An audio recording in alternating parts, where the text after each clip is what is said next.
Brought to you by the EveryDollar app. Start budgeting for free today.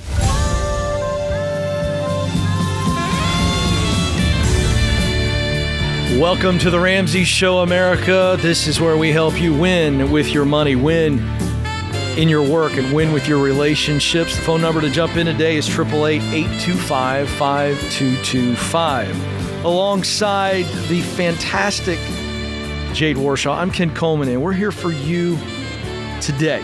And speaking of today, if I might speak to a very large and diverse audience for just a moment. Come on, Ken. Because it's the morning after. And the reality is, Jade, is all morning and even late last night, I have been receiving texts and communicating with friends who are deliriously happy with the results. I have also been communicating with friends who are devastatingly sad. And I think it's important for this large audience to sit with that for just a moment and understand that's okay and that's normal to have those emotions. That is what makes a free society free, is the opportunity to express with great passion, also show up and vote. And the reality is it matters a great bit, and we know that. So I was thinking of 4 words, Jade, to challenge our audience and encourage our audience. If your side won last night, be classy. If your side lost last night, be hopeful. And if I could take those last 2 words, be hopeful, and challenge both sides of the aisle today, be hopeful, but be careful what you're hopeful in. I want you to be hopeful in you and your free will and your ability to achieve why you come to this show. And here's what you come to this show for: freedom. You come for freedom in your finances so that you can create the life that you want to create, that you can spend money on the things you want to spend on. You can solve the problems that you must solve problems in your life when they arise. You come to this show because you want to have an opportunity to climb the ladder, to make more money, to be able to do those things, to make the difference in the world through work that you desire to make. And you come to this show because relationships are hard and you want healthy relationships. Because if we don't have a healthy relationship, we have nothing. And so that's why you're here, and that's why we are here, is to help you get that freedom, Jade. So I want to give it to you. That's why I voted for you, Ken. Add your thoughts because you understand this situation as well. Hey, I mean, well put. Well, Ken, you were created for this moment. Very well put. I think it's an opportunity for both sides to just be magnanimous and be a good winner and a good loser, if that's whatever side you're on. And begin today to focus on what you can do, yes, which is what we preach here. What can you do to make your life better? And to that end, we want to hit on some of the fundamentals here, because we believe that no matter who's in the White House, you can control the things that happen in your house and ultimately your life, Jade. Listen, truthfully, the blueprint doesn't change regardless of who's in office. The good news is that what we teach is kind of based on principle, and principles don't change. And so the baby steps don't change. And so just a reminder, especially for those who are maybe new to our show, or maybe you just need to brush up because you've been freaking out in your mind a little bit. Let's bring it back for a second. I like this. All right. So baby step 1, you still need $1,000 saved. If you don't have it, get it. It's going to make you sleep better at night. You're going to be ahead of 56% of Americans if you get out and get that $1,000 saved. Baby step 2, let's start focusing on our debt. The lowest possible rung of that ladder is just to decide that you're not going to borrow any money anymore. And so let's not make the problem worse. Maybe you don't feel like you're in a situation to start paying it off, but at the very least you can say, well, I'm not going to borrow anymore. Okay. And then once you move past that step, start paying it off, using the debt snowball. And then baby step 3, let's start saving up some savings. 3 to 6 months is what we recommend. That's a fully funded emergency fund. And let me tell you something, Ken, when you have that, then things start to get good. You start to feel a lot better. That's that margin.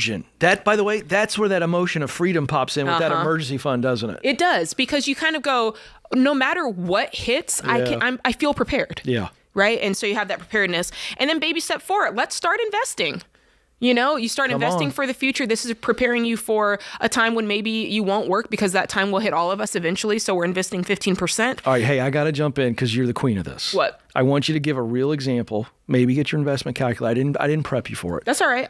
Ken, come on. Come get your calculator, because I'm going to set a scenario up, because I want people to get this. What Jade's talking about is, let's say that you're in your early 20s, Jade. I'm going to give you a scenario. So take somebody early 20s. Yeah. Maybe they're fresh out of college right now. First job. First presidential election. Let's make it real. Okay. And they're going, oh, what does this mean? You know what I mean? Yeah. And you go, come on, just pay attention to the baby steps right now. And they got a good job. And let's say that they have no debt. Or they're thinking, okay, if I follow what Jade says, I'm going to start entering, I'm going to start putting some money in. Okay. You create your own scenario of what baby step 4 really looks like for every American. You take it away. Okay. So let's pretend, set me up better than that, Ken, because I don't know exactly where you're going. Okay, I'm sorry. So let's say we've got a 27-year-old. Okay. So I'll put 27 in the calculator. All right. Okay. And let's say that they can put that they're in baby step 4. Okay. Or that they see, what would it look like in baby step 4? Let's put it that way. You're not there, but you go, okay, what if I could put away, let's say 15% on a salary of, I'm going to make this up. Let's say we're going to put away $2,000 a month. $2,000, that's a lot. All right, go 1,000. I told you, you're the queen. $1,000. Let's do 500. See, this is why I defer to you. You're the queen. Well, let me see what I'm going to base it on. I'm going to base it on the average salary, which is $67,000. Like what you're doing. And then I'm going to say 15% of that, which, because we take it off the gross, which is $10,000. Perfect. And then I'm going to divide that by 12 months. I love it. And that's going to be $837. Right. So we'll do that. There you go. And to be fair, I threw this on her. But that's okay. You see where we're going? Yeah. I want people to not just hear that. I want them to see what you're about to do. The idea is that you've not had anything in retirement up until this point, and so you say, okay, I'm going to start doing that. And lo and behold, you retire with $4.1 million. Okay, there it is. That's all I wanted. Yeah. So the dream is the dream is alive and well. All right, keep going. Baby step 5. I'm sorry, I interrupted your rhythm, but I like that. I like that. People need to see that the dream is free. The hustle is sold separately. You got to do the work. All right. Baby step 5. Now you're saving for your kids' college and you're getting them into education, which is good. Baby step 6. Let's pay off that home early, Ken. Wow. That's a a game changer when that happens. Yeah. And by the way, we have a really cool stage here at Ramsey Solutions. Yeah. It's the debt-free stage. And people come in and they tell us when they've become debt-free, and they scream with, just that intensity. And half the time, they've also paid off their mortgage as well. So true. And so this happens every day. And then baby step 7 is living and giving like no one else. This is us prioritizing generosity, because it's such a foundation of everything we teach here. Yep. Usually your why lives in baby step 7. Come on. So here's what we want.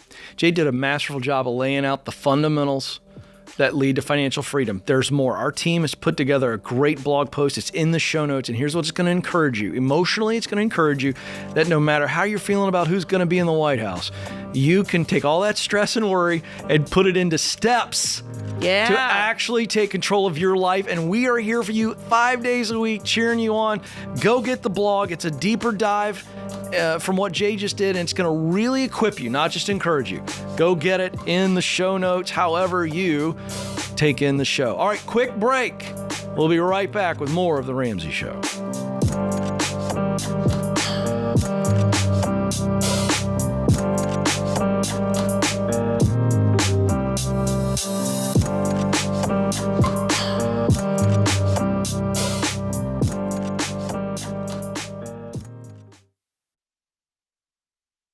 George, I went my whole life avoiding being on the internet. And now everything I do in my life, my professional life, my personal life, everything's on the internet. And so now identity theft protection means the world to me and my family. And I'm the resident techie millennial here, so I've been on the internet since before it existed, and I've actually had my identity stolen before, but good news, we both have identity theft protection from Xandr. They monitor our personal info on hundreds of thousands of databases, and they alert us of any suspicious activity. And that's everything from social security number activity to home title monitoring and more. So the key is identity theft does happen, unfortunately, but if it happens, Xandr handles everything, up to $2 million in stolen funds protection and white glove service to restore your life back to normal. I don't understand how the internets work. I don't understand what's going on in this little cybery world. And that's why I'm so grateful for Xander. They've got me and my family's back. They've got you and your family's back. And it gives me one less thing to worry about, one less thing to be anxious about, and it lets me be a dad that sleeps at night. Yes, and all you got to do is go to Xander.com or call 800-356-4282 to protect your family with the most complete ID theft protection available. That's Xander.com.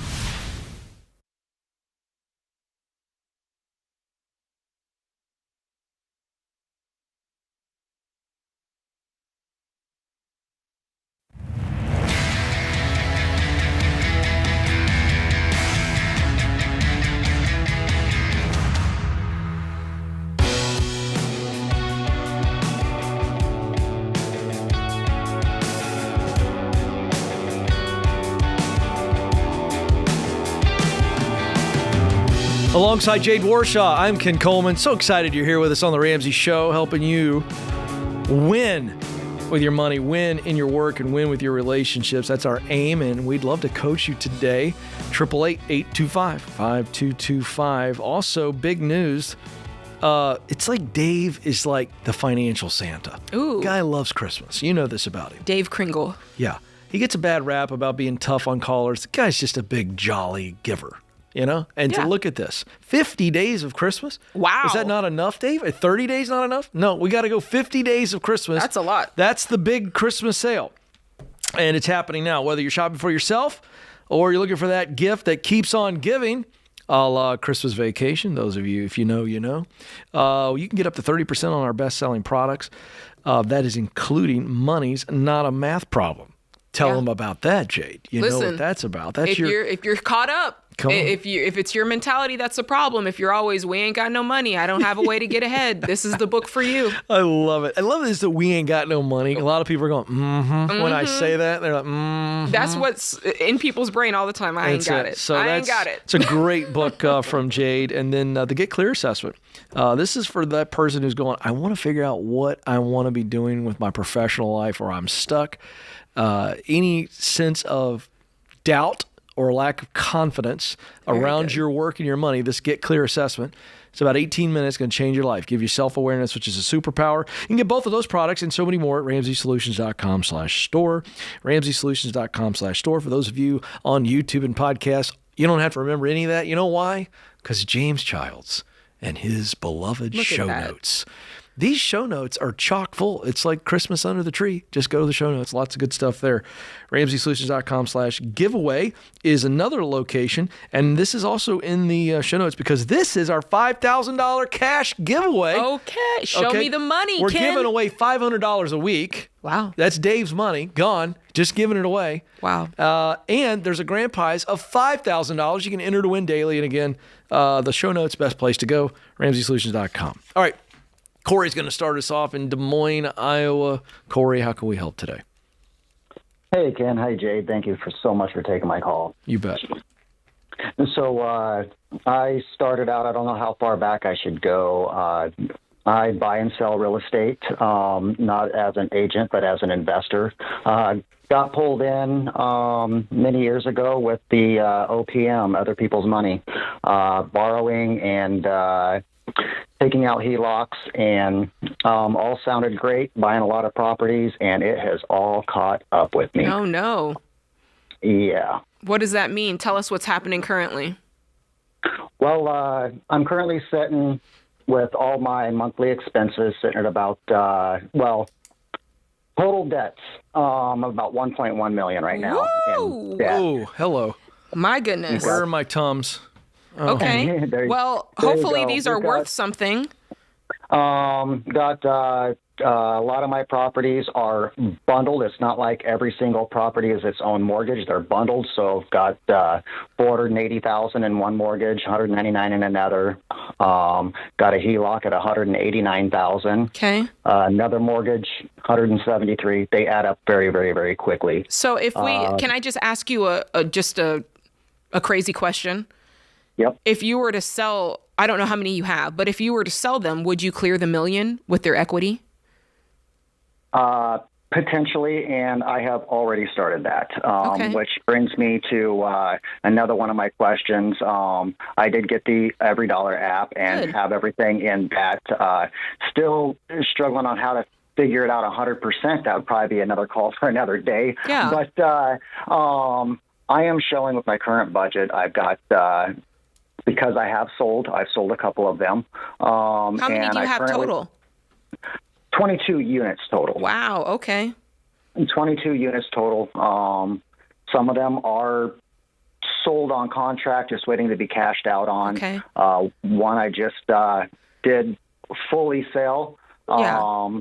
Put So- that money out. I sold another one on contract, had about $50,000 down payment on that one with a good cash flow every month on that one. Listen, you're going in the right direction. The solution here is that the debt, which is what you opened with, is what's causing you anxiety, and rightfully so. $1.1 million is a bag. That's a lot of money. Okay. And so it makes sense that that's weighing on your chest or in your shoulders or in your gut, wherever it is that you're feeling that on a day-to-day basis.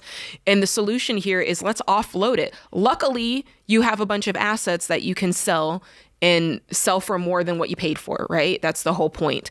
And so what I would do if I were you is I'd go through these 22 units and I'd figure out what's going to give me the most bang for my buck when I sell it. And are there any of them that are cash flowing well that I can keep and, kind of continue to do this, but from now on, I'm paying cash for my properties. And so you had this kind of dream, it sounds like, of being, some sort of real estate mogul, and you just went about it the wrong way, and I think that it's not too late to go in reverse and get this thing right side up. Ken? That's exactly what I was hoping for. Get some of them sold, and maybe I can end up with 3 or 4 of them that's fully paid for. And I'm let's just sitting right caveat, now- that is far more successful. I'd rather you have 3 properties that you're not in debt and you feel good about having them. That is far more of a place of success than being able to say, I've got 22 properties, but you're carrying all this debt and stress attached to it. So where I'm at right now is my account in the Every shows I have left a budget $21,000, which is great to have that cushion right there. But I do have that $189,000 HELOC. I do not have a first mortgage on my home. So I've just got the HELOC on it. Okay. What my plan is, and correct me if I'm wrong here, what my plan is it's a HELOC. It's just an interest-only payment. I'm not making any principal payments on that at all. I haven't been for several years. But of all the properties here, I'm going to emancipate your personal property first. Like, that's the one that needs to be paid off free and clear so that you can live without stress. And then everything else is being sold for parts. Like, all right, this one, it doesn't cash flow very well. I can get $80,000 for it. I'm selling it. This one, it does okay, but I hate the location. I'm going to sell that and I'm going to make $120 off of it. Right. And you're going through the order of priority. Your home is the most important home. And then everything else is on the block. Yeah. The chopping block, that is. So you don't think it's a good idea to just put that into a regular mortgage? I mean, in this case, no, because you're going to sell a property and you're going to have the cash to pay it off immediately. So at that point, the interest rate, the mortgage, you're not going to have a mortgage on your house. Gotcha. Because the steps I've been using was to pay off some of the credit cards and stuff like that. Well, how much other debt do you have? We didn't talk about that. Tell me more. We didn't. Let me just do a little check here. Just the property debt is $1 million. So the other $200,000 is like the credit cards, the vehicles. Okay, so here's the order you're going to go, and Ken, jump in at any point. The first property that you sell, let's pretend you clear $200,000. You're going to pay off this debt, and you're going to keep $1,000 aside for emergencies. Yep. By the way, do you have any money saved anywhere? Yes, I do. I've got an emergency fund. It's not $1,000. It's $2,500 because I've got so many properties. Fine. I'm not concerned about that right now. That's so I'm not going to take you to task. I've got $2,500 set aside in a separate account that I don't mess with. So we sell off the first property, we clear the consumer debt. We sell off the next property, we keep 3 to 6 months of expenses. We sell the next property and we clear our house, and then we pay off we sell enough properties to clear all of this $1.1 million of debt. And I think you have it out of these 22 units if you've done it anywhere close to right. Yeah. Follow the plan, the debt snowball. Let's give him a copy of, Total Money Makeover. Yeah. Just follow the process. Read that. It's classic. She's laid it out for you. But the thing I was going to add is I like his attitude. Yeah. What could hinder somebody from getting out of this mess is feeling like they're just idiots, and they're not. They're normal. This kind of stuff happens. And he admitted it. I think his mindset is good. Yeah. He's not beating himself up. Corey, don't fall prey to that. Just follow the plan. And before you know it, shoulder's going to go back even further. Heads up, and you know that you're walking out of this. Great advice, Jade. All right, quick break. We'll be right back with more of The Ramsey Show.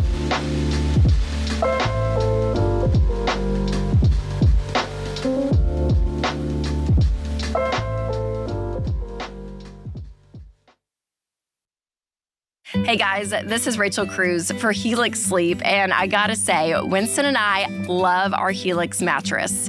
I'm a side sleeper, Winston is a back sleeper, but differences like that are why Helix has a lot of mattress models to choose from. So whether you sleep on your side, on your stomach, or back, Helix has you all covered. And one of the best parts for us was taking the personalized Helix sleep quiz. They matched us with the perfect mattress, and it took about 2 minutes. We also got the Glacio Tex cooling cover, which pulls heat away from our bodies while we sleep for the coolest, most comfortable sleep we have ever had. Not to mention, our mattress and topper were so easy to set up, and the quality is incredible. Helix offers a 100-night trial, and all mattresses come with either a 10 or 15-year warranty. But here's the best part. The Helix Black Friday sale is happening now.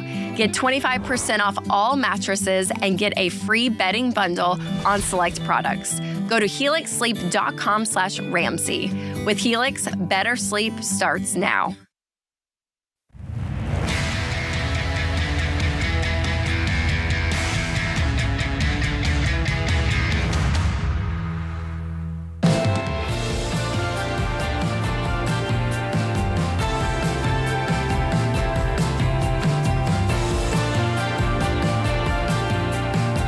The Ramsey Show continues. Alongside Jade Warshaw, I'm Ken Coleman. 888-825-5225 is the phone number. We'd love to take your calls. Jade's our money specialist today, and I'm the work and leadership guy today, helping you in those areas. We're both going to tag team on these financial and relationship issues as well, because they're all tied together. Greenville, South Carolina is where we go next. Stephanie is joining us there. Stephanie, how can we help today? Hi, thank you for having me, Ken and Jade. You bet. What's happening? I am reaching out to ask a question about, I own a business, and I'm trying to implement a 401k or a simple IRA plan, and I'm wanting to know the best things to look at, what to look for, what are the pros and cons, just some direction with this. Okay. What kind of business is it in? Is it just you, or do you have employees? Tell me more. I do. I have a team of 7 that includes my husband and I. The business was started in 2016. It's for pest and wildlife control. We are mainly, as far as income is concerned, wildlife is about 80% of our income, and pest is about 20%. We added that on about 2 years ago. But yes, 7 team members total. Okay. If I were you, there's a couple of different routes you could go. And I don't want to lead you astray. I think that it all depends on how much, like what the max contributions are, how much the business is going to match that versus the what the employer puts in, or what the employee puts in. I'm sorry. And so for that reason, I'd probably work with your bookkeeper, or I'd work with somebody who's going to be able to give you better tax information than I would. I could tell you kind of on a basis if you're kind of more of a solopreneur what you might do, but with this, I'd want somebody to really look at the numbers and tell me what's going to work best for me tax-wise and investment-wise for me and my employees. Mm-hmm. Yeah, I think, Stephanie, neither one of us are great experts on this. Yeah. But I think we can tell you what to do. Beyond what Jade said, and I think, again, a tax pro, somebody who works with businesses, so you can get tax pro information at RamseySolutions.com in your area. Go talk to a few. They want to specialize, obviously, in small businesses and how they help with some of this stuff. They may have some insight into this.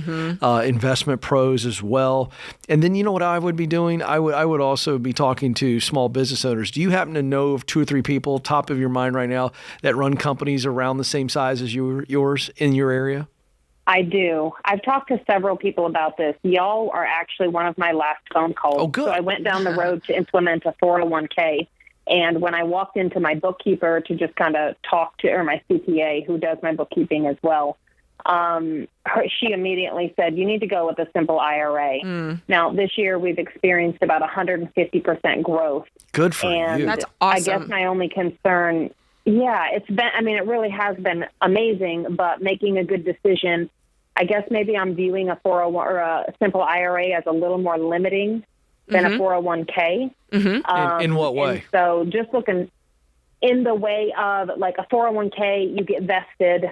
There's matching in both programs, but you have to match with a simple. That's right. You don't have to. The opt-in happens with the 401k. So some of those styles of the plan make more sense to me with the 401k, and that was the road I was going down. Why but the did woman she who say does my simple? taxes, she said simple because she said, why are you going to pay the fees of a 401k? Just put the money into your people's plan. That was I her see. word. And see, I like that too. I was going to give you a formula to go get answers on this. What's best for the business?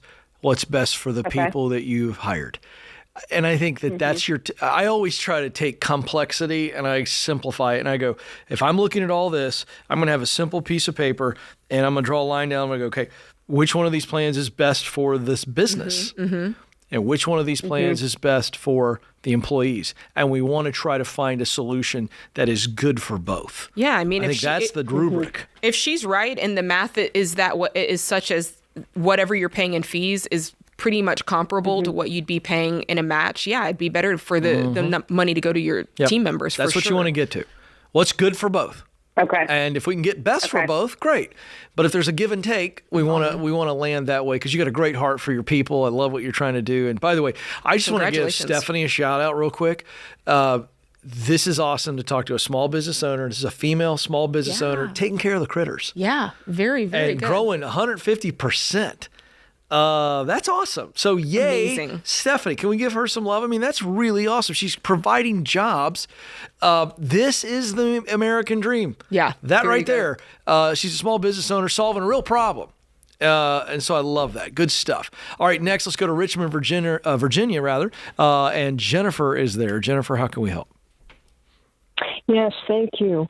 My situation is I have $275,000 to buy land, build a house, and everything, furnishings, everything. That's all I have. And it's cash. I'm not going to have a mortgage.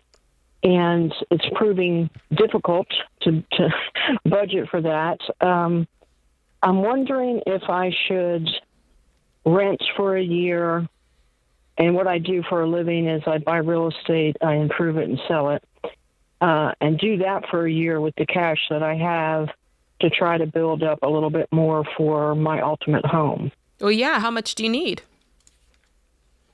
Well, land is so hard to find and so expensive. So I would be more comfortable at $375,000.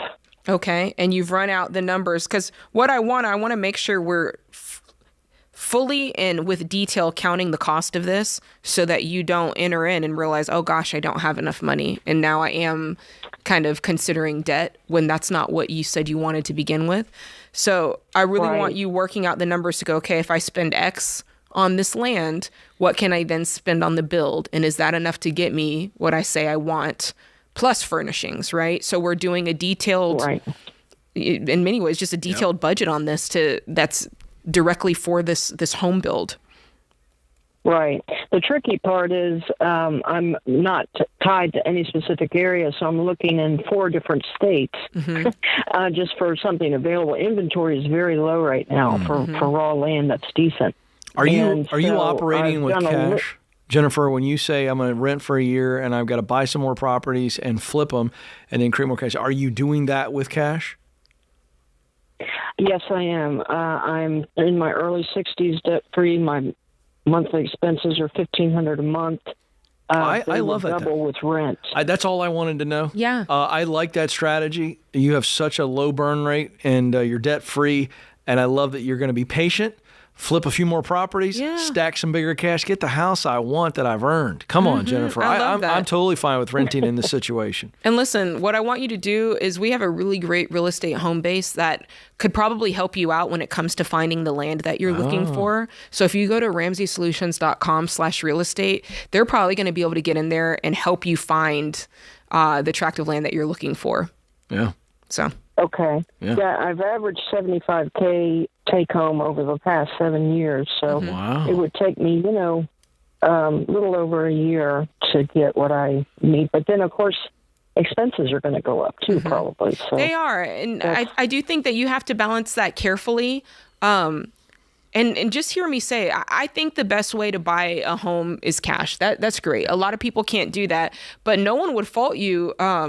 Jennifer, if you ended up having a $30,000 mortgage or a $70,000 mortgage, I just want to give you that piece of this, that if you don't want to wait another 2 years, you'd be all right. You wouldn't yell at her? Well, I wouldn't yell at her. I also thought about buying the land and just parking an RV on that, and that way I'm not spending money on rent. That's where we drift away. That's where you and I drift away on ideals. Only because the goal for you right now is to save up money, and with the RV, you are having something that's depreciating, and I'd hate for you to tie even more money up in that. Obviously it's your life, and if you're the RV type, buy something very, very used and very, very inexpensive, but I tend to like the idea of you renting a little bit better. Yeah. There you go. All right, Jennifer, love that call. Boy, she's making things happen. Yeah. 60 years old, debt-free, got her own little real estate empire. Would you do the RV or the rent? I was thinking, if it's a nice piece of land that I'm going to do something, I might put a Airstream. No, a cool little shelter that could be multi-use. Live in that for a little while, and then it makes the property better. A shanty? This is the Ramsey Show.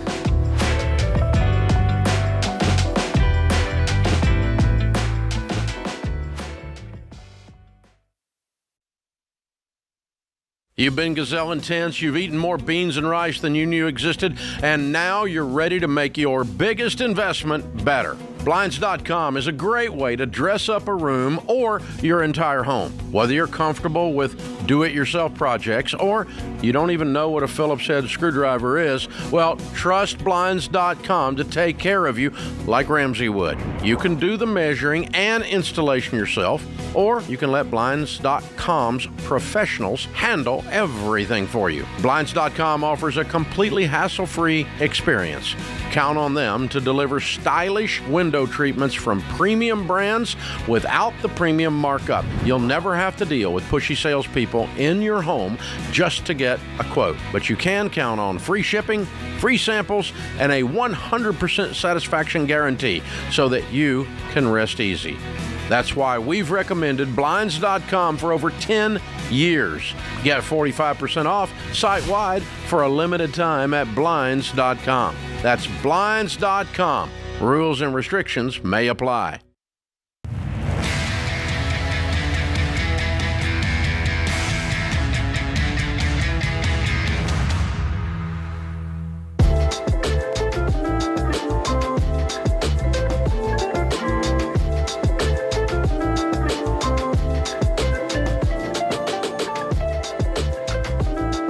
Welcome back to the Ramsey Show alongside Jade Warshaw. I'm Ken Coleman. Phone number is 888-825-5225 to get coached up. The Ramsey Show question of the day is brought to you by our friends at Why Refi. Why Refi? Refinances defaulted private student loans that other places won't touch and gives you a low fixed rate loan built just for you. Sharice K. She took advantage of this and lowered her payment from $2,000 to $680 a month with Why Refi. So you need to go to whyrefi.com/Ramsey today if that's you. And you can learn more there. That's the letter Y, REFY.com/Ramsey. It may not be available in all states. All righty. Today's question comes from Andy in Delaware. My fiance had a lot of debt related to a prior divorce. She's currently living with her parents, and her parents used a little cash and 10 credit cards to pay off her debt. So now she owes them close to $75,000. I know legally most of this is not in my fiance's name, but morally we owe it together when we get married. I didn't agree with how her mom put this debt on credit cards, and it doesn't sound like they are paying much more than the minimums right now. My plan is to take out a personal loan after we get married to pay off her parents in full. So I have control over the debt completely. This would drop down the interest significantly. We could then attack it with both of our incomes to pay it off as quickly as we can. Would this work, or is there a better plan? Okay, so just to clarify, there was a divorce. She had debt. Her parents said, we'll take care of it, but we're doing it with credit cards. And you're like, no, when we get married, we're going to take out a personal loan and clear it. I don't necessarily like that method. I like that you're saying, hey, after we get married, then we'll tackle it together. That is right. So green check on that. I would not do the loan. The truth is, you're only on the hook for the $75,000. You're not necessarily on the hook for any interest that is accrued because of their method of paying for this.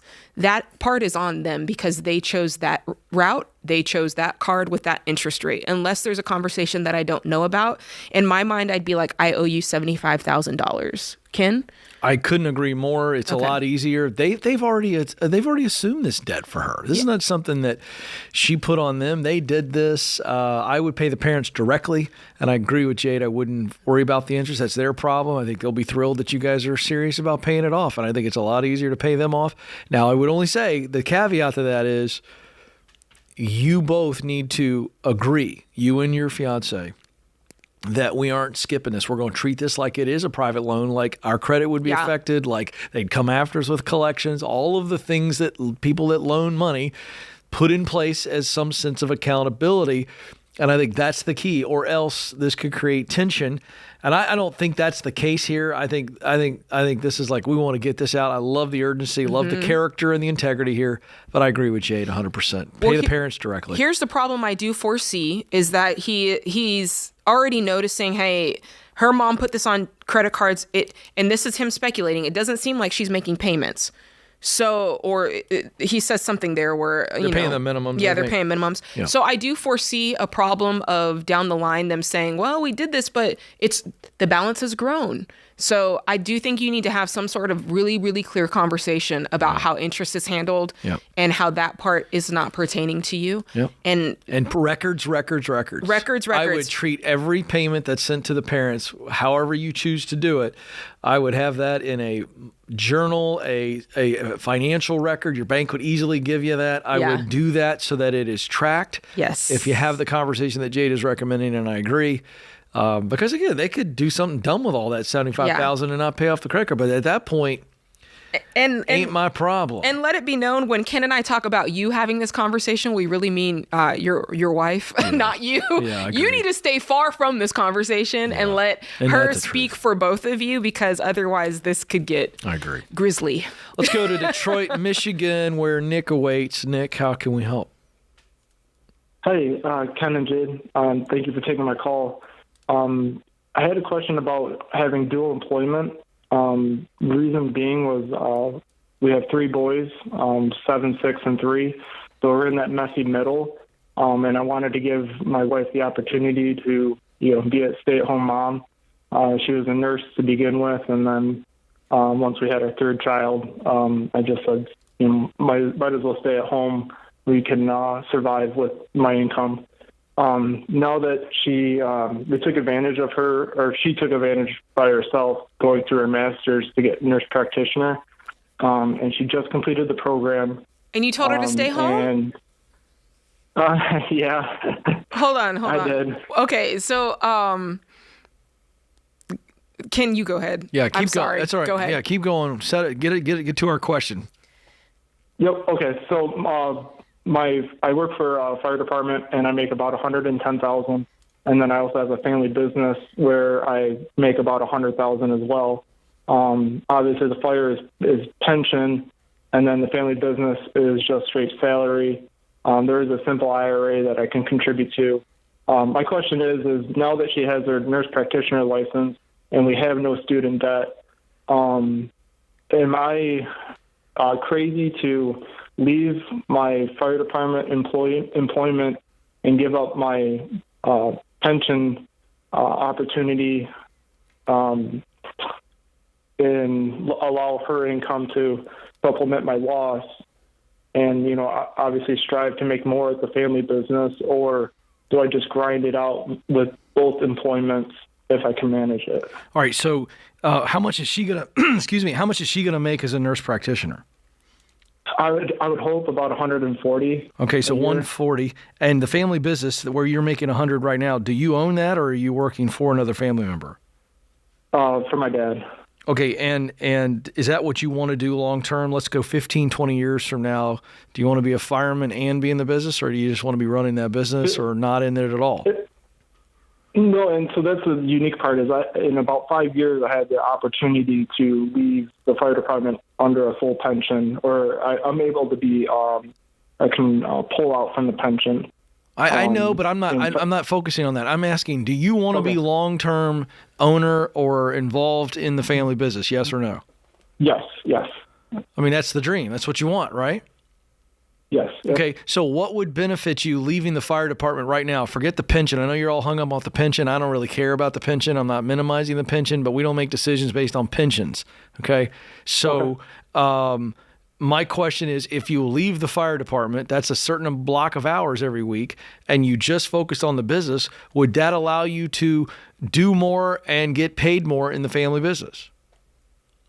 Yeah, there would have to be a discussion, but yeah, absolutely. I'd have the discussion.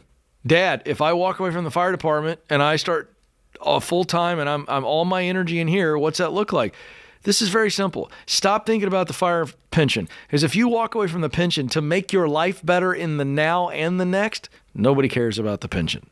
Jade? I want to know, where does the stay-at-home mom who was going to be a nurse practitioner fit into all this? Because that was the thing that made me be like, wait, what? Well, it sounds like she's back in, right? To work? Yeah, no, and that was the goal. I mean, she just wanted, that was her personal goal, was to become a nurse practitioner. And with her being a stay-at-home mom, it gave her the opportunity to just focus on school and nothing else. So she's excited. She's excited and to get back in, and does she have a gig?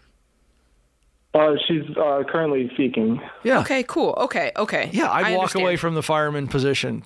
You're only in it because of this pension. It's the only evidence you've given us as to why you'd keep doing it, and I just don't think you need to keep doing it. Now, you can if you want to, but if I'm trying to grow in one area, which is for you as a family business, every second I'm spending in the fire station is taking away from that long-term goal. And if your wife makes 110 and she's replacing the fireman salary, yeah, why not? Bingo. This is a no-brainer if it plays out the way that you want it to play out. Maybe wait until she gets the gig. I'm afraid to pull the trigger. Well, don't pull the trigger until she starts making the money and she's in. No, absolutely. Yeah, man, you got this. That's interesting. Yeah, I was confused in the very beginning, but I also jumped the gun, so that's why I was confused. Yeah, you got a little fired up. I know, I did. You thought that was going a different direction? I did. Don't tell me what I can do. I know. Is that what I heard? Yeah. I digress. She's a I recant. strong woman. Hear her roar, folks. Good hour. This is The Ramsey Show.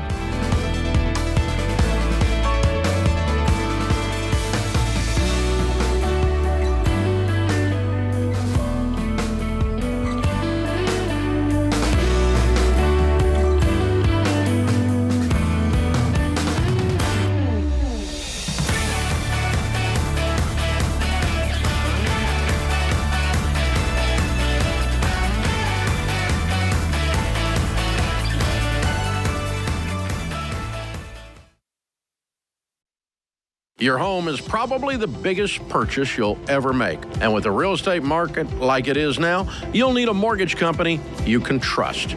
That's Churchill Mortgage. You guys, buying a home is not a button push. It's a process. It takes building a relationship with an expert who will dig into the details and give you peace of mind without busting your budget. Churchill is one of the highest rated lenders in the country. And they're Ramsey trusted because they do what's right for you. Go to churchillmortgage.com to get started.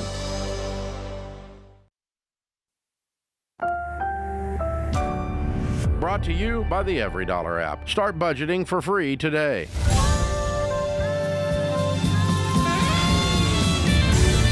Welcome to the Ramsey Show, where we help you win in your life, America. We're going to help you win with your money, win in your work, and win with your relationships. Alongside the fabulous, the incomparable Jade Warshaw, I'm just simply Ken Coleman. You get a last name. Coleman. Yeah, there you go. Glad to be with you, my friend. Always fun. Yes. How you feeling? How you feeling about the future today? You know what? I am quite hopeful, but I would have been hopeful regardless of who won this election. I know you would have. You know, I'm all about that. I know. You know why? Because you and your hubs paid off almost $500,000 Okay. in debt. You're a former D1 volleyball player. You are a mom. You're a wife. You're a successful person. You just ran a marathon. Thank you, Ken For Coleman. crying out loud. Why we haven't talked about that enough? I don't know. Did you set a PR on that? America wants to know. It was my personal best and Yeah. my only best. Oh, and is your my only marathon. Oh, I thought for some reason that you had run one before. I've done mini halves. So as of right now, it is a personal record, That's and we right. will call it that. Yeah. I was impressed because, folks, I saw her Instagram post on the day of the marathon. I believe it was a Saturday, as I recall. Yeah, it was. And you posted that you were like laying down. You're like, I ain't doing anything, and I laughed. And Listen, I was like, I I've had been my there. hair tied up. I was out. But Monday morning, I was at my desk, and who comes confidently striding in to her desk? Yeah. No limping. Yeah. You want to know why? Because I did the training. I know. I trained. But I also think you might just be a little bit more blessed athletically and physically, because I was really in pain after mine. Half marathon. You did a full. I'm trying to. You didn't remember I said to you, I was like, are you not sore? And you looked at me like I was like, no, bro. Ken, I'm trying to build an analogy here for the listeners. Help me build. I don't know what it is because I don't know where your head's at. I'm saying that I did the training. I did the steps ahead of time. So when the race day hit. Yeah, it didn't wreck your body. Yeah, regardless of the outcome, I was all right. I agree. Well, I'm proud of you. You and Sam both. Do you see my analogy that I'm building here, Ken? Yes. Okay. You did the training, the baby steps. Yes. I'm with you. Sorry. And so when the race day I didn't want to came, step into your thing. I thought you were going to finish it. I didn't know you were looking for me to like jump in on the I assist. wanted you to be like, Jade, that was great. Oh, you when threw the me a race bounce day pass came, and I was supposed to dunk it. Yeah. I missed it. When the race day came, no matter the outcome, I was prepared. You were prepared. And that's you American people. You had the emergency. I was trying to make this so it wasn't just you and me rambling. Well, I'm proud of you. All right. Aaron is up next right here in the neck of, I don't know what I'm saying. I forgot how to talk. Our neck of the woods, Nashville, Tennessee. Aaron is joining us. Aaron, how can we help? Yes. First off, great to be on the show. Y'all are great.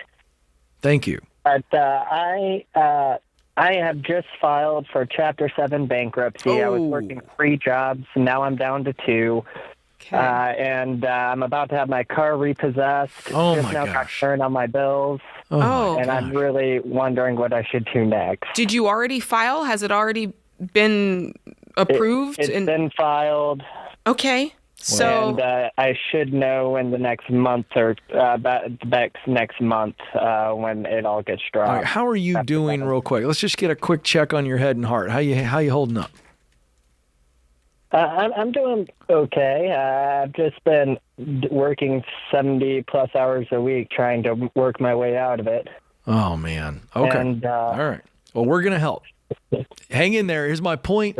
Your life is not over. You know, you can come back from this. So you filed the proceeding. Can you tell me what the timeline is on this?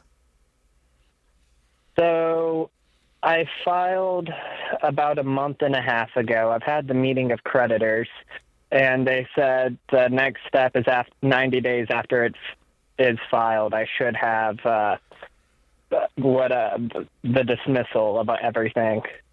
How much was it? Like how much was in the bankruptcy? So I had about $43,000 in debt. About 33 of it is going to be dismissed from the bankruptcy. Okay, so that leaves you on the hook for 10? About 11 with student loans, yes. Oh yeah, because student loans are not bankruptable. So Man, tell me what caused you to get in a situation where you'd file bankruptcy over $33,000. Tell me more. Well, I was pending over $1,000 a month between the car payment and insurance.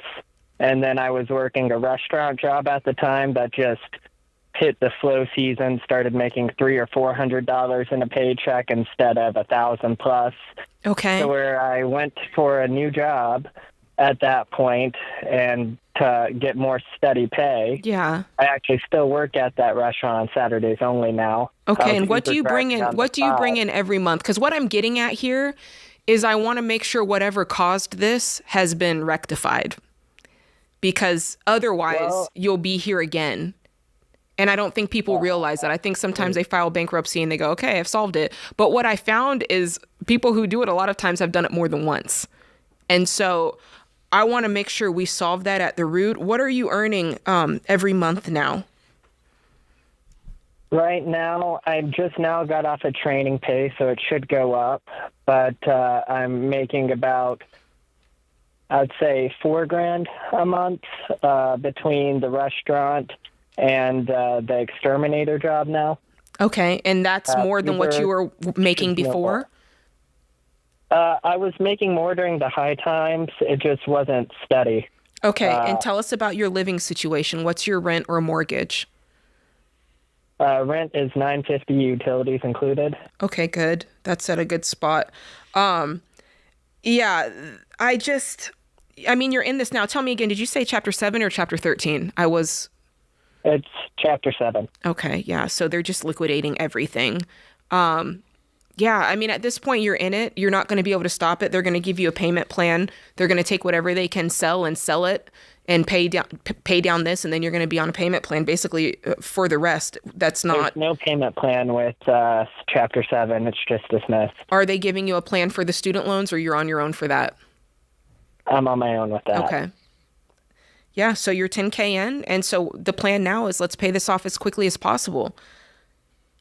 The big kicker is the vehicle. Part of the bankruptcy is I lose the vehicle, and they hadn't taken it yet, but it actually just lost an axle while I was driving it the other day to where it's not usable right now. Oh my! I do have a work vehicle for the exterminator job. Yeah, but you have to use that only for work. With that job. Are you going to be able to get to the restaurant?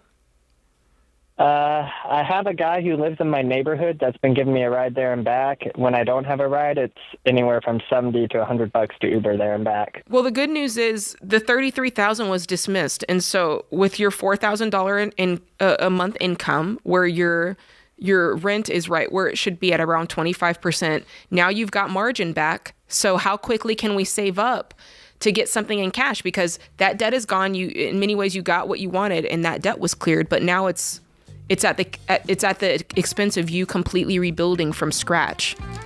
Yeah. So we cannot, and I can't stress this enough, we cannot do the same actions that caused this.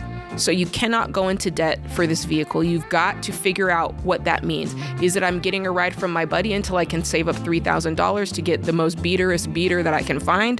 Is it I'm Ubering? Is it I'm picking up a third job? Whatever that is, you cannot create the same problems that got you into bankruptcy again. All right, quick commercial break. Back with more of your calls, America. She's Jade Warshaw. I'm Ken Coleman. You're listening to The Ramsey Show.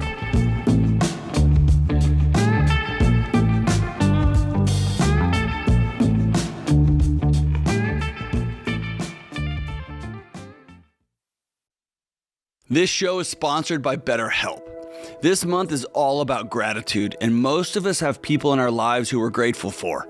One of those people for me is the great Jean-Noel Thompson. He taught me how to be a dad, a husband, a professional, and how to balance caring for a bunch of people all at the same time. We all know of somebody else we can be grateful for, but there's one person that we often don't take time to thank: ourselves. We don't always acknowledge that we're surviving, that we're moving forward, and that we're working towards a better life and better relationships. And in a world where everything's gone bonkers, it's not always easy. So here's my reminder to thank the people that you love, thank the people in your life, and thank you. Sometimes we need some professional help to talk to somebody trained to help us discover true gratitude for ourselves and others, especially in the holiday season. That's why I recommend BetterHelp. BetterHelp is 100% online therapy, and you can talk with your therapist at any time, so it's convenient for your schedule. Just fill out a short online survey to get matched with a licensed therapist. Plus, you can switch therapists at any time for no extra cost. Let the gratitude flow with BetterHelp. Visit BetterHelp.com/Ramsey Radio to get 10% off your first month.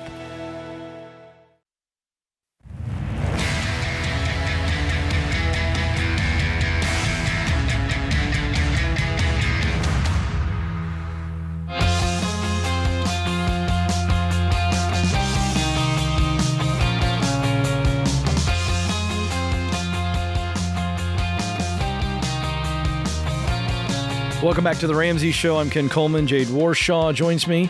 The phone number to jump in for you today is 888-825-5225. 888-825-5225. Okay, short quiz for you, Jade. All right.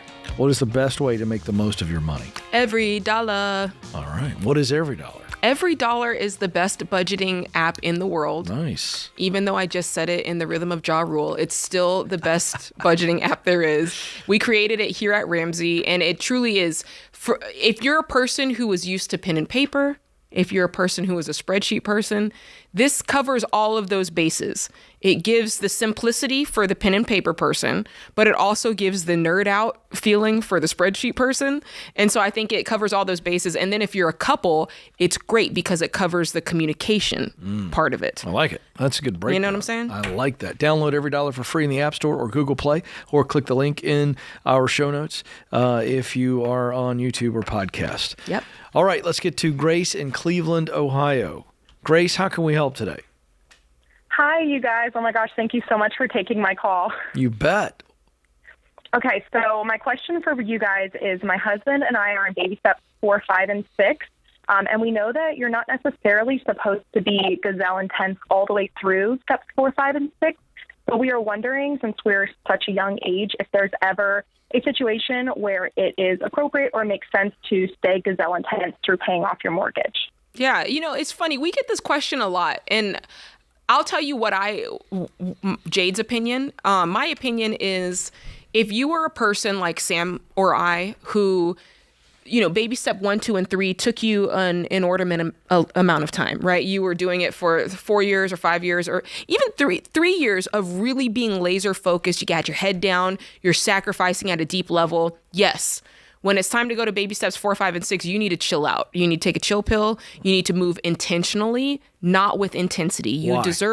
Because you deserve to enjoy some of the fruit of your labor. Life is your life, and it's hard enough. It's hard enough. Like you've done the hard part. Now you get to say, okay, let's enjoy this a little bit. We go on a vacation, we buy a new couch, but we're still being intentional and figuring out the rhythm of when we're going to do extra payments, whether it be to 529 or to the house. Now, if you're a person who you're like, you know what, I kind of just automatically avoided debt and I didn't have much of it. And when we found the baby steps and figured out that there's this idea that you could pay off the mortgage too, we never really had that head down, laser focused time period spent on debt and savings. Then I could see where you could say, you know what, for us, this is kind of our baby step 2 vibe for this mortgage. Yep. And I'm not mad at that. And I don't think, do you see what I'm saying? As long as you and your spouse are on the same page and you go, for us, this is that moment. I'm not mad at that. But what's at the root of that question, Grace? Because I think it's interesting that you ask us, can we remain? It's almost like you're looking for permission, or maybe your spouse is looking for permission. Tell us what's behind that question. Yeah, so it took us about a year to get through baby steps 1, 2, and 3. So we did it pretty quickly. We are on a 2-income household income right now, and we had a surprise baby. He's 6 months old now, and I would love the opportunity to stay at home with him like my mother did with us. But right now I am the breadwinner of our home, so it's just not possible with our expenses for me to just completely stop working, and I want to be financially responsible for just the future of our family. But if we have another kid, I would love to be able to stay home. So kind of the root of that is we calculated that we would be about 3.5 years out if we are gazelle intense to finish the mortgage. So it would take us 4.5 years total to get to baby step 7. And then at that point, we wouldn't have a mortgage, and I'd be able to stay home if we decide to have more kids. Well, then of I love course, that. Why? Then if that's all I asked for. that you know what the answer is. You were calling us kind of looking for permission. Yeah, this was a question of You values. don't need our permission.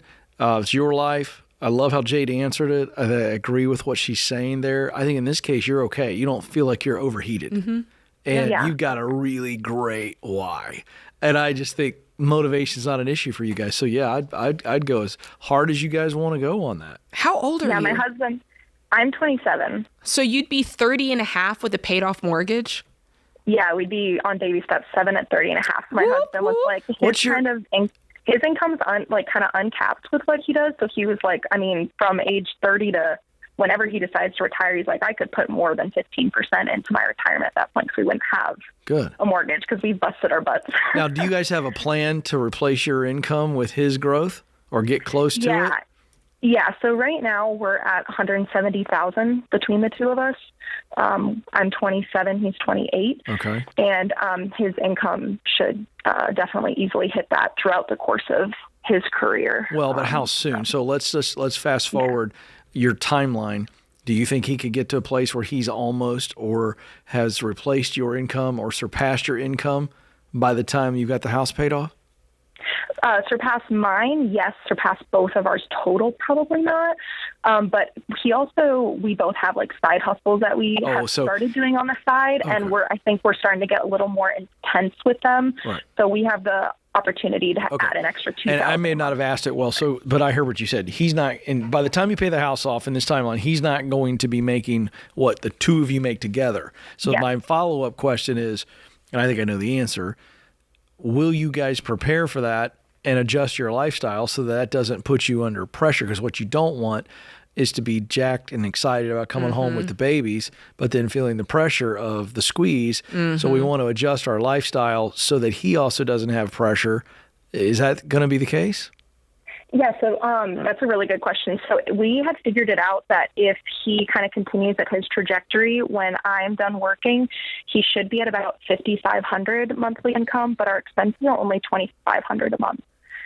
So we should still have like a $3,000 cushion every month. And that's no house payment, correct? Yes, that's with no house payment, correct. Okay. Yeah, that's the margin. That's all I'm checking you on, and it sounds like you guys got a great plan, Jade. I feel great about this decision. This is maturity and a young couple. Thank you.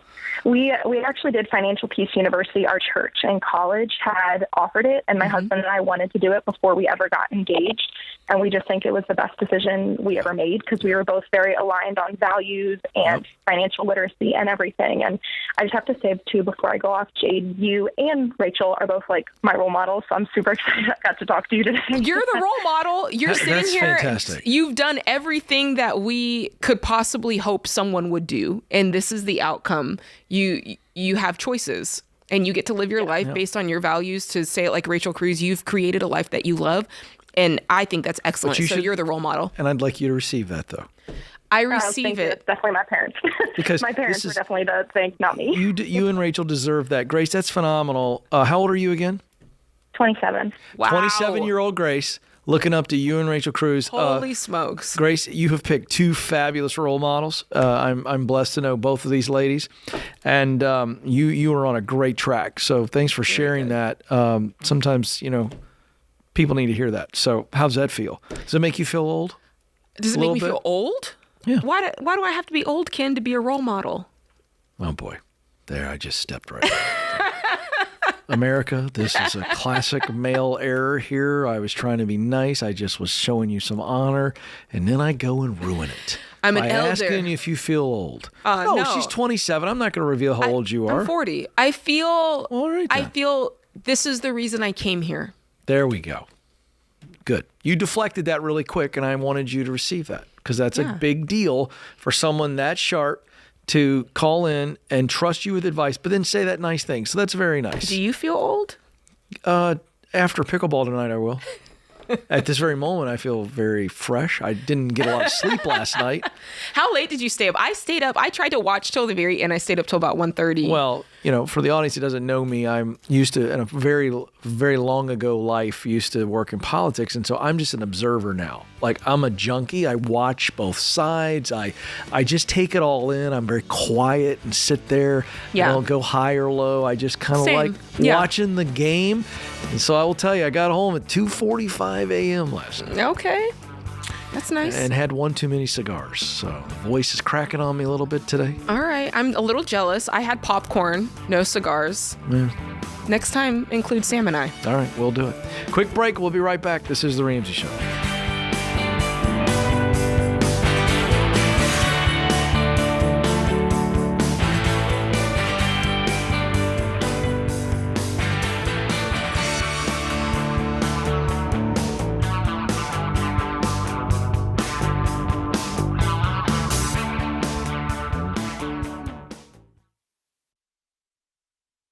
Well, hey, you guys. So when you go against what society thinks is, quote, normal, like avoiding debt, for example, it might seem weird at first, and that is totally okay. Because we want you to be weird if that means you're doing things intentionally, including how you spend your healthcare dollars. And one way to be intentional is with Christian Healthcare Ministries. CHM isn't health insurance. They're a health cost-sharing ministry that's helped hundreds of thousands of families like yours take care of healthcare costs without sacrificing their freedom. Programs start as low as $98 a month. So find out more and join at chministries.org/budget. That's chministries.org/budget.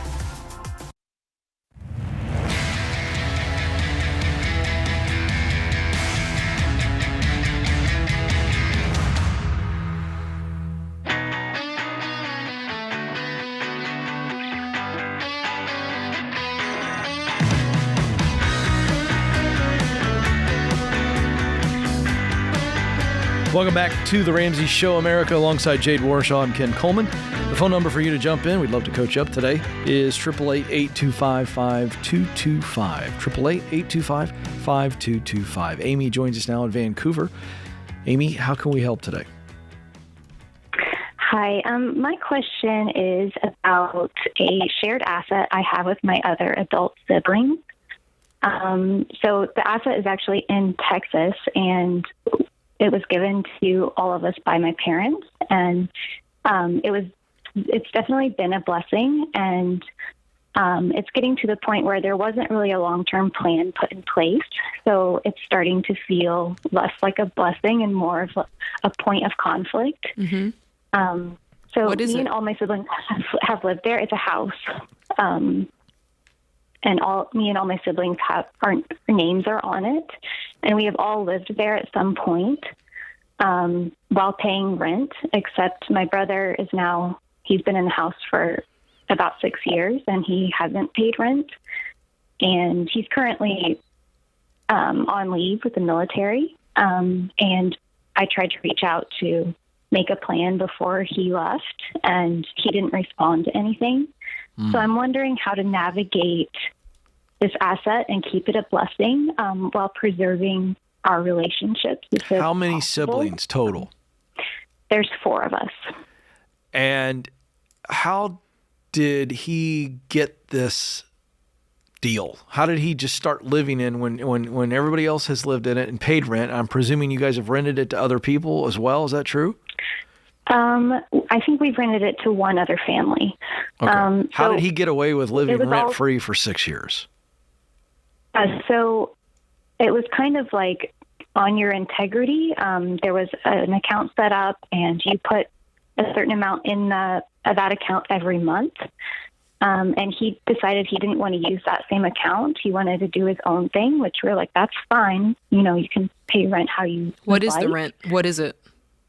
It's $250 a month. Oh man. My gosh, this is a joke. And so he's not been paying it.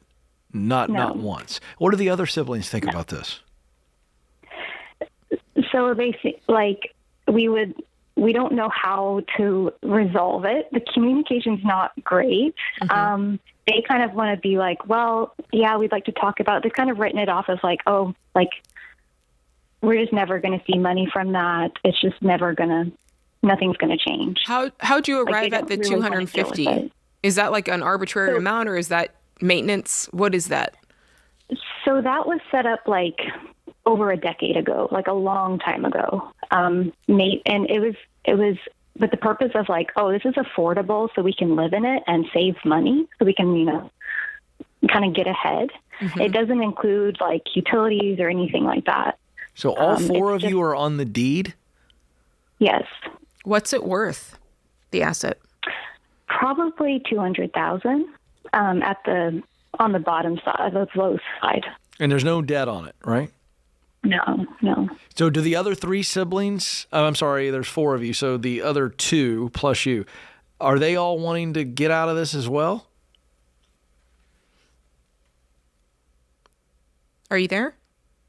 I'm sorry, I couldn't hear the end of that question. Okay. I'm here. I'm asking, do the other siblings, are they in agreement with you about they want to get out, or are you the only one thinking, going, how do I get out of this? No, the other siblings were all in agreement. Okay. Okay, well, that helps. Majority rules. So I don't know, so I want to say something, but I'll first say, I don't know, I've never experienced this before, so I would be seeking counsel, actual legal counsel on this, on what your options are when you've got four people on a deed, three want to get out. I just don't know enough legal on that, but I would say this. However this goes down, it's time for three of you to stop letting him bully you. This guy's a bully, and I know it's your brother. I'm just telling you like it is. He's not returning your calls. He's just acting like a school ground, like on the playground bully.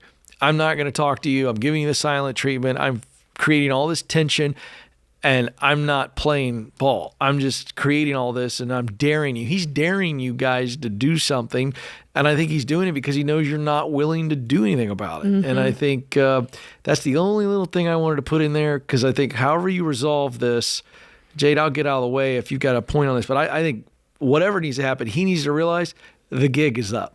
Yeah, I think you've long outstayed your welcome. You've taken advantage of us. It's over. Yeah. So just for clarity for me, so you guys, the plan was when you live in the house, you put the $250 in the account, and that's split amongst the other three siblings, right? No, so that amount goes just towards repairs, like something like breaks. Okay. You have money in the account to pay for it. And so while he's been living in the house, if something broke, what happened? I'm not sure. So, there are things broken and they're just not fixed. So he just didn't take care of the place while he was there either. Right. Oh, wow. Right. Okay. So, yeah, I mean, the majority rules here, if you have to get a judge to force this, I don't think it would be that difficult to do it. We could talk about the idea of him buying you guys out, but I don't think that's going to happen. It's just not going to happen. So, yeah, you might have to sit down. All of you guys sit down and try to make it light. But for me, the fact that you're calling, it's no longer light. So you can try to keep that a light conversation, but I think the longer you let this go on, the worse it gets. So to Ken's point, I think you guys get together, somebody talk to a judge and say, how do we force this? Because we're ready to sell it. We've kept it this long. He's not paying rent. And the truth is, I kind of like the fact that he doesn't owe each of you, because I mean, if you guys are splitting this money, truly, he'd owe each of you $6,000, but he doesn't, since he's not even taking care of the place, although who knows if that'll affect the resale value, but I'd get out of it immediately. I would too, because if you look at this split, let's say they sell it for $200, it's less than $50,000 each. Yeah. It's just not enough money to be dealing with all this garbage. So Amy, I'm with you. I think your instincts are right. Let's get out of this thing. No messing around. It's not worth spending a bunch with a lawyer to the judge thing, whatever. I think Jade's right. Let's clean, efficient, force his hand. Yeah. We're selling this thing, and we avoid all the tension. And then Thanksgiving and Christmas takes care of itself. But yeah, I'd get out quick. Mm-hmm. I really would. That's an unfortunate situation. I mean, when you get, and see, okay. So I'm sitting here, and I didn't ask. Okay. I've already put it on hold, but I didn't ask. I guess I should have. If mom and dad are still alive, I got the picture they aren't around. I got the feeling they're not around. But and for that reason, I sat there and I went, note to self, if Stacy and I want to bless our three kids, I need to bless them individually, not try to do hey, we're going to do this asset and work the three of you into it. Yeah. I just sat there and I went, note to self. Cash money. And individually. Yes. You're not in it together. Yeah. I'm blessing you this way. I'm blessing you this way, this way. And it is not this like joint thing where Yeah. it's just what I don't see what the value is in that. It was It's just probably the messy. family home is my guess. And I think they probably had the option to sell it early on, but they weren't ready to part with it yet. And so it probably just became, listen, I am adding all sorts of story to this that I don't know are true. So I'm That's right. sorry if that's not true. But you agree, right? Yeah. To give 4 kids a house. All right, you guys, here you go. Yeah. It's Even if like- there's not a problem, it just feels like it's easy for a problem to exist because then you have 4 different people who have 4 different views of life. Yeah. Money. It's like when you get a gift card to a restaurant you don't really like. You're happy for the gift card, but now you're forced to eat at Applebee's. Oh, jeez, you just went there. Just saying. A shot across the bow. I'm just saying. Eating You're good like- in the neighborhood. I you're mean, like, there's a "Thank lot of you." people that like an Applebee's. Hey, note to self, team. No Applebee's gift cards for Jade. That would not go over well. Yeah. It's Where happened. would one get you a gift card to? I'm with you. Asking for a friend. Visa gift card. Cash. No, I want to know. I'm putting you on the spot. 20 seconds. If I'm going to get you, Stacey and I are going to get you and Sam a gift card to a restaurant, where do you want to go? And it has to be national so people know Yeah, it. I know. Okay. Come on. I don't know. J. Alexander's? All right, there Do you guys have that? Yeah, do you right. guys? You live here too. You act I'm like not you- going to lie. I Do wanted you to, guys have that? Ken Coleman, Are I you wanted aware to you say live Red in Middle Lobster. Tennessee as well? I wanted to say Red Lobster. I don't mind that at all. I love a good lobster. All right, quick break. This is the Ramsey Show.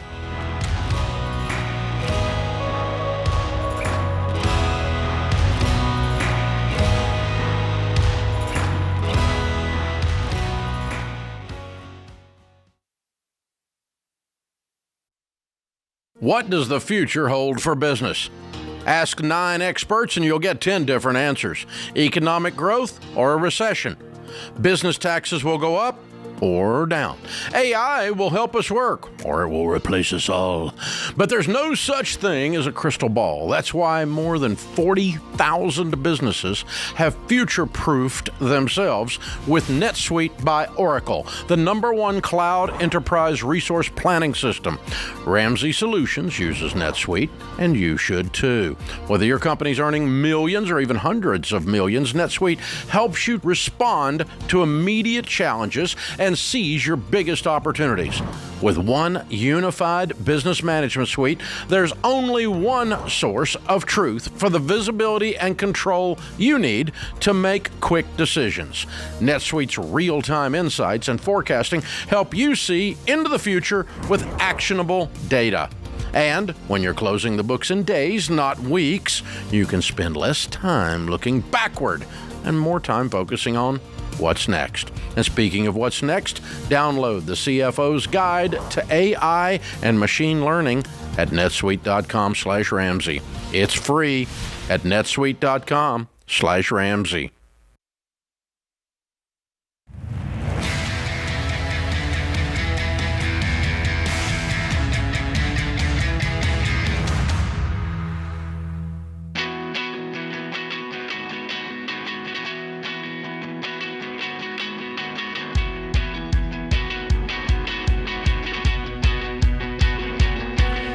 Welcome back to the Ramsey Show alongside Jade Warshaw. I'm Ken Coleman. Thanks for being here, America. We're here for you. 888-825-5225. Before we get to the phones, quick question from the Ramsey Network app. This is from Jared. I started following your program about 5 months ago and have paid off 2 out of 5 credit cards. I lost my job 2 weeks ago, but was given a severance package. Should I continue attacking my debt or pause until I gain employment again? I'm actively looking and have been interviewing. Good question. Very practical. Yeah. I mean, 100% I would pause it. This is something we would call a storm. So you're in storm mode. So I love that you're working the baby steps. I love that you were just starting to get some momentum there. But let's pause it for a second, get a job under our belt, and then we can push play once things normalize. Yeah. By the way, real quick reminder, if you are listening via your favorite podcast app or you're watching via YouTube, this is the last segment of the show that you'll hear unless you go over to the Ramsey Network app, and you can do that by just clicking the link in the show notes and get to the app, and that's where you get the rest of the show. That's right. For free. Of course, those of you listening via radio, of course, we continue on. So just be aware of that programming note. Trent joins us now in Wilmington, North Carolina. Trent, how can we help today? How you guys doing? Good. How are you, sir? Doing well. What's going on? How can we help? So I got some money in the stock market, and so does my wife. And I was wondering if I should take that money out to pay off some of this house debt. I have a couple rental properties and a primary house. One of the rental houses is completely paid off, and the next one has $180,000 I owe on it. And then, of course, I just bought my primary residence a few weeks ago.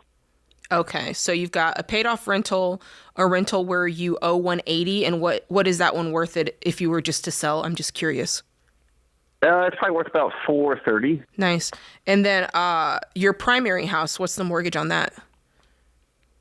It's about $3,000 a month. No, what do you owe? Like the big picture. Sorry. That's okay. I owe about $500 on it. Okay, and tell us about these stocks. Is it single stocks? Mine's in an index mutual fund, and I have 260 in mine, and then my wife has an inherited Roth IRA, and she's got 360 in hers.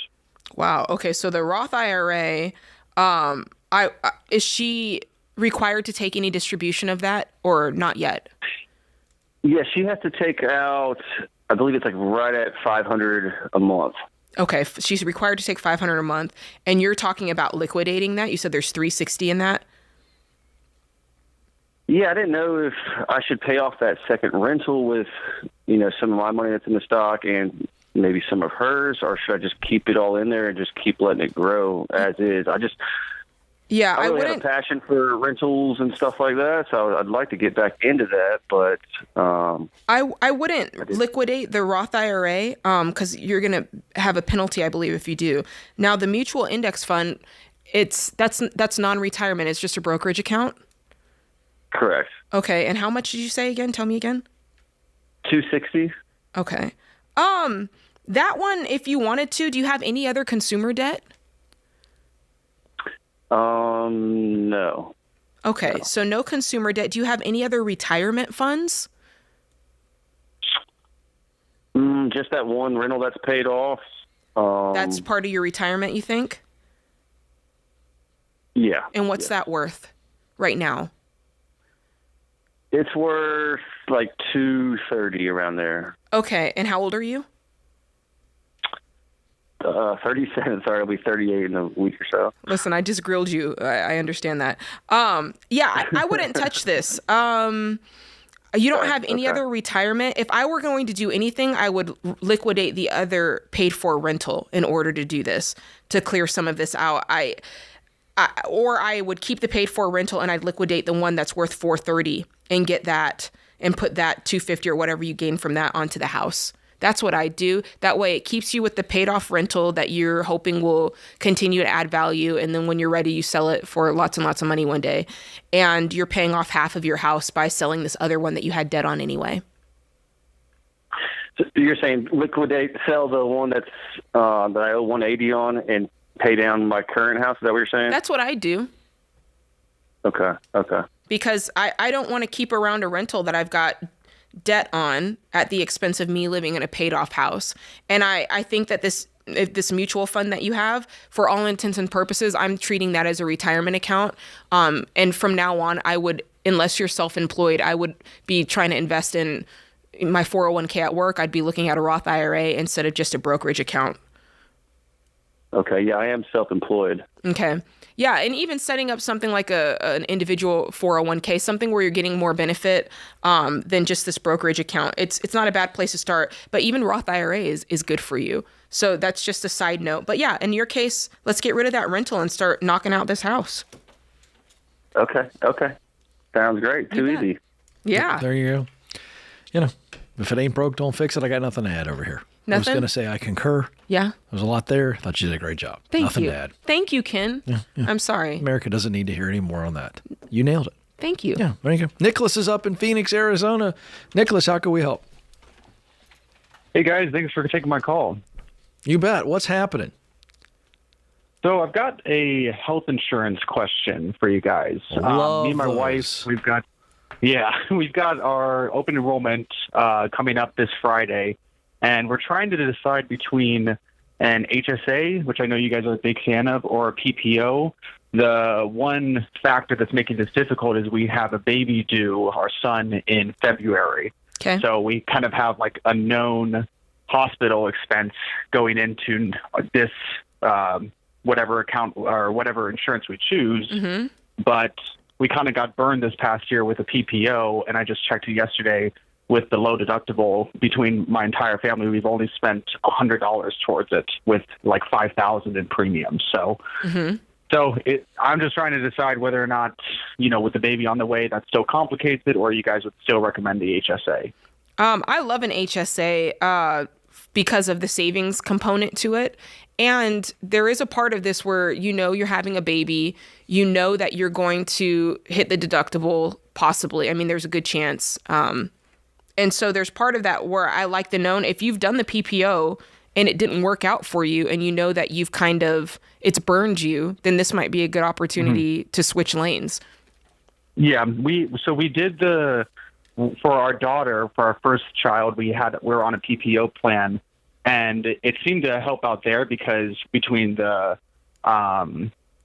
before like all the appointments going up to that and then the labor and the delivery, we hit that deductible pretty quickly, and so the actual hospital bill was only about $800, but because it's at the beginning of the year, I kind of feel we're going to run up our deductible either way. Yeah. I guess I can give you guys some more details on the numbers. Our deductible for the PPO would be $4,600 for the family, $2,300 per individual, and then for the HSA, it'd be $4,600 per individual and $9,800 for the family. So we're basically for sure going to hit the PPO deductible, and then be paying 30% coinsurance after that. And then on the HSA, after we hit the deductible, it's 25% coinsurance. So a little bit more coverage after we hit that high deductible.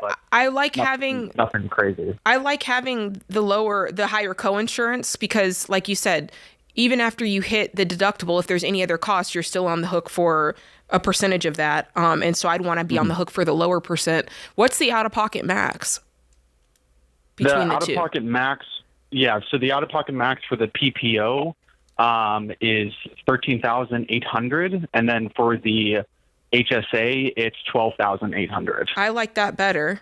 Is that for individual or that was family? That's for family. Okay. Individual, it's Are probably you half healthy? that. Are you healthy? Yeah, my wife's 23, I'm 24. She's had 2 beautiful pregnancies so far. So I'm making this choice based on her, and I'd probably go with the HSA. It's got the lower out-of-pocket max, and it's got the better coinsurance. So for that reason, I'm out. Judge Jade, folks. She does it well. Good hour. This is The Ramsey Show.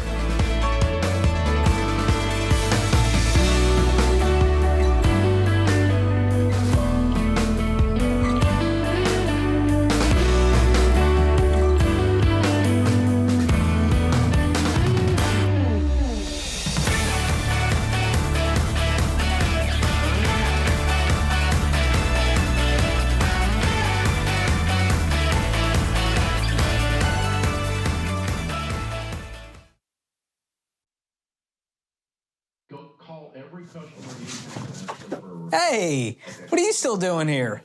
You know the rest of the show's happening on the Ramsey Network app, right? So you got to jump over there to continue watching. You can download it for free. Just go to your app store, type in Ramsey Network. It's completely free, and I'll drop a link in the show notes to make it easy for you. So if you're watching on the app, you're in luck. But if you're watching anywhere else, this show is over for you. So jump onto the app and let the fun continue. All right. Go on now. Don't make it weird. Okay, I got nowhere to go, so you need to go. Okay, bye-bye now. All right, it's getting weird over there, guys. What are we